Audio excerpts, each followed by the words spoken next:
Kantor Wilayah Direktur Jenderal Pajak Sulawesi Selatan, Barat, dan Tenggara sangat optimis penerimaan pajak lampaui target di tahun 2022. Realisasi penerimaan pajak hingga Oktober mencapai 93% atau 13,56 triliun dari target 14,65 triliun. Biar clear nih.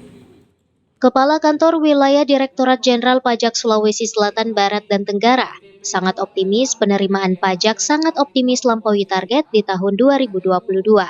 Usai melakukan persentase di acara media gathering yang dilaksanakan di Hotel Makassar Selasa 25 Oktober 2022. Hal ini lantaran realisasi penerimaan pajak pasca pandemi COVID-19 hingga Oktober cukup besar, mencapai 93% atau sebesar 13,56 triliun rupiah dari target tahunan, yakni 14,65 triliun rupiah, yang berasal dari hasil sektor pertambangan, jasa kesehatan, pertanian, perdagangan besar, jasa keuangan, dan industri.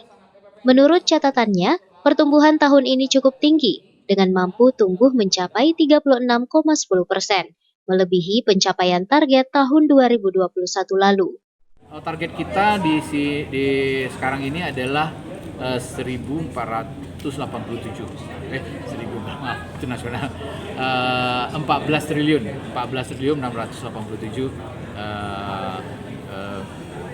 triliun ya.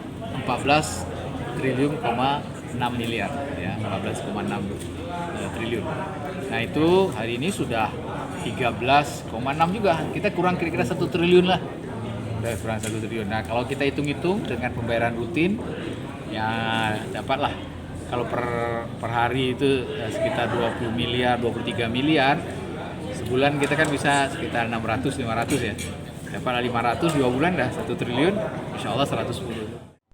Diketahui pajak PPH tahun 2022 yakni 9,2 triliun rupiah dan telah terrealisasi sebanyak 7,7 triliun rupiah atau 84%.